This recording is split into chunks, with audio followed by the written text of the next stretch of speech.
Take me through a typical appointment. Somebody comes into your office. Let's say I have, allergies. Okay, we'll start with allergies.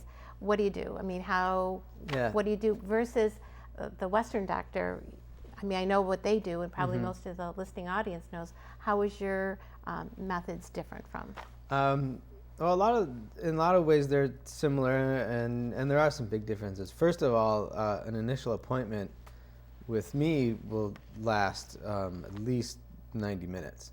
And 60 minutes of that is just getting history, Do you get the history, or does somebody else get the history? I take the history. I'll sit down with you and talk for a long time. I actually give you, when you make an appointment, our office sends you a very long...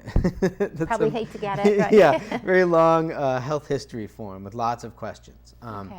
But Chinese medicine never had lab tests, blood tests, x-rays, so a lot of information that we get and we depend on is from the patient. And the reason we send it to you, send it to your house, is that I want you to sit down with a cup of tea or a cup of coffee and take your time, and don't finish it all at once. Just because I want to know, I'd rather not have it right away and it be complete than the other way around. Because weekly I'll go through all my patients' files and just see how I'm doing, see if I can change anything, think about it a little more. When I have a little quiet time in my office, and there's often questions that I wish I could ask. Are you thirsty? When are you thirsty? Is it like a burning thirst? Are you thirsty in the morning or at night? Are you never thirsty? Do you never reach for a glass of water? And then I can, that's why I have that long kind of health history packet. I can look and say, oh yes, okay, they are really thirsty all the time. Okay, so that answers my question. So then you come in, and then we'll talk for at least about an hour, and even just with allergies, I'd like to know, how does it affect you? When does it affect you? Does it affect you just during the spring, just during the summer, all year round? When did it start? Was there some sort of event that initiated it? Because oddly enough, a lot of physical problems I've found, if you trace it back, I'll ask, like, what happened? Say you had your allergies really got bad 7 years ago, and I'll really try to ask questions about 7 years ago. What happened? Why is this happening? What, and you might come up with, what? My mom died then,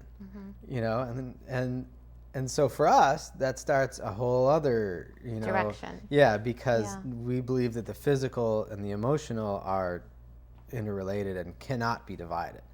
That the physical can impact the emotional, and the emotional can impact the physical, and then it can also get into this cyclical thing where it keeps on affecting each other, for good and for bad. And so we often have we have a list of,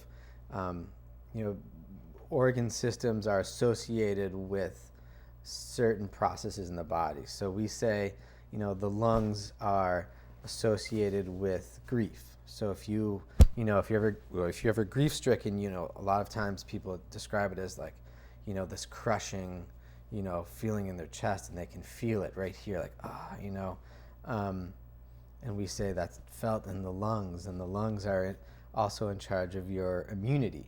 So that would affect it. Yeah, too. so your lungs also, we say, open up into the nose, and are in charge of the health of your nose.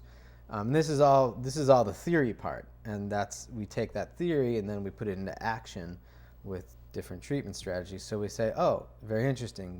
You had grief, which we say affects the lungs, and when we say the lungs, we do kind of mean, these big things in your air sacs in your chest, but there's also an energetic idea of what the lungs mean. So oftentimes, I have to watch what I say in my room, because I might talk about like, oh, your liver is associated with stress, and so we say you have a liver disorder, and then people go, and then they come back and they say, I went to my doctor, and the doctor said my liver's fine. Oh, I'm like, well, that's not what you meant. I kind of mean this thing right here. Yeah. But there's, but there's theoretical things that we associate with the liver, and a lot of times it has to do with channels. So in translating the Chinese to English, we would say, the liver is in channel terminology is the Fut Jue Yin channel, but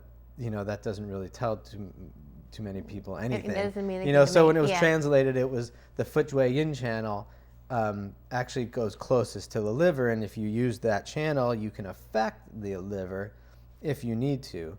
And when they translated, they called it the liver channel. So in talking to patients, I was like, oh, your knee pain's on your liver channel. And people come back and they say, no, my liver enzymes levels are fine. Like, well, no, that's not what I really mean. Yeah. I can see where the opposing things will get a little confusing. Yeah. So to go back to allergies, it's possible that we say, oh, well, your lungs took a hit, because grief will affect the lungs, and the lungs are, then there's this domino effect where then, your lungs, along with, we say another organ system, is in charge of your immunity. So your immunity kind of, got kind of knocked off the track. And we say allergies are actually not an immune deficiency, but immune a problem where your immunity overreacts to things that it doesn't need to. It's good if your immunity reacts to, pathogenic bacterias or something like that that's going to hurt you, but pollen doesn't hurt you. Dust doesn't hurt you. Cat hair doesn't hurt you, or cat dander doesn't hurt you. But somewhere in your immune system, in the consciousness of your immune system, it sets off an alarm. And we just have to kind of say, like, no, it's okay. You don't need to react to this. So that's where, like, a lot of the 60 minutes get into. And sometimes in 60 minutes, I don't really get everything I need. Maybe it's 3 or 4 treatments down the line, when we feel more comfortable together, and then all of a sudden there's this piece of information that just ties it all together. I'm like, oh, here we go. Now this is what the problem is. Because a lot of times in treatment we talk about branches and roots, and one tree can have lots of branches, but they really only have one trunk or one root, and so the branches are all of these symptoms. And we can say you have to get back to the root. Yes, right, we're always trying to get, like, people come in with long lists of problems. And so there's always, there's many, many, many branches, and you can spend so much time putting Band-Aids on each one of those branches. And that's not what you want. Yeah. And sometimes if the symptom, if you're just dying of allergies, I can give you something to tamp down your acute symptoms, but eventually we have to get to, why is this happening? Or it's just going to keep on happening and keep on happening and keep on happening. So, so you spend the 60 minutes with the person, and then what are some of the treatments? What do you do for this person? Because it sounds like something, it would be totally different from if I went to a GP and he'd say, well, here, take this, and, so what would you do differently? Well, one of the bases of one of the basic concepts of Chinese medicine is that everyone's different. Okay. And so even if, like, 5 different people come in with allergies, I might end up treating them all differently. But typically, acupuncture and I prescribe herbs that we have in the office. And the herbs that I use are just powders that you just scoop and you put into water and mix it up. And so I would often, usually do acupuncture to help. Oftentimes, acupuncture is, we say, so we have a lot of energy. We have energy that's in the body. And we can say that, energy there can be too much energy here and not enough energy there. And acupuncture is very good at what we say balancing and getting the energy flowing in the right direction, in the right cycle. So would you give somebody an acupuncturist treatment that has allergies? Yes. And then how long would that treatment be? Is that like a half hour, 20 minutes? Yeah. Typically, like, I'll put in the, I choose points on your body that will help your individual, whatever symptoms you have, or even what I would think your constitutional root is. And then I'd put needles in. The needles are very, very, very thin. And the most common question is, does it hurt? And I can't answer that question because often it depends. Some people, I can put 100 needles in and then jump on them, and they wouldn't even react.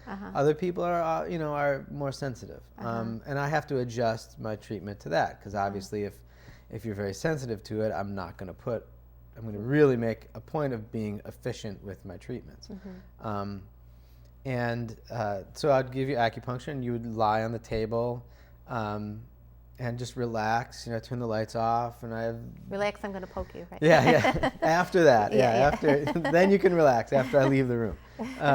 It's not very relaxing when you're getting, but after the needles are in, you don't feel them at all. Unless unless you try to get up and walk out the door, then all of a sudden you feel like you have a bunch of needles. And a lot of people really describe the treatment after 25 minutes or so. When I walk back in, a lot of people are like, wait a minute, is it time already? Oh, hasn't it only been like 5 minutes? Yeah. I'm like, no, it's been like a half hour. Yeah. And so a lot of people really find it to be relaxing, and oftentimes I'll do that. And then for allergies, I would prescribe herbs, and depending on if we want to tamp down any acute symptoms, I'd give herbs to do that. Or if if you come in beginning of February, and that at the beginning of March, every year you just erupt, but right now you're okay, then we can start on prevention. Oh, okay. And that's actually the best aspect of Chinese medicine is prevention, but it's the least used in this, in this country, because we're very much in the mentality of come in when you're sick. Exactly. Not in the old doctors, you got paid when your patients were well. Yeah. And when your patients were sick, you took responsibility of their family until they were well. Oh. So you can imagine. Oh. It's completely different. Yeah. Like, you got paid if your patients were okay and fine, and but then all of a sudden, if you have like 5 patients that are sick, and then all of a sudden you have responsibility for their family, it kind of flips the whole thing. Yeah. So they walk around the village, they're like, take your vitamins. Because I already have 3 families. Yeah. So you do acupuncture, you prescribe herbs, and is there any other thing, like what about chiropractic care? Do you as an acupuncturist, do you buy into that theory that helps the body become well? Yeah, absolutely. I'll have to admit, I don't know a lot about chiropractic theory. I went a couple times when I was very young, but I've actually noticed with some of my patients go to both, and they've said that since going to both, it seems that both of the treatments are more effective, that their chiropractic adjustments are more effective, and their acupuncture treatments seem to be more effective. So I think there's a synergy in there somewhere, and it makes sense to me, because chiropractic is it's adjustment. Yeah, I mean they're working on a physical level, where acupuncture is very much on an energetic level, and oftentimes if acupuncture doesn't work, like for pain, it's because there's something physical in the way. There's something. It's stopping it. Yeah, I mean, because energy is very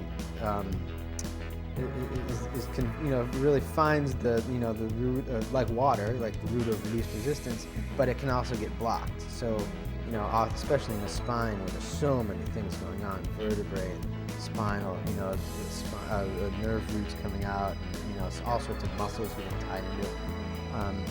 And so from my experience with my patients, it seems like acupuncturists and chiropractors can really work together very well. Okay, once again, we've kind of run out of time. There's so much. Yeah, I really enjoy talking with you, and if you want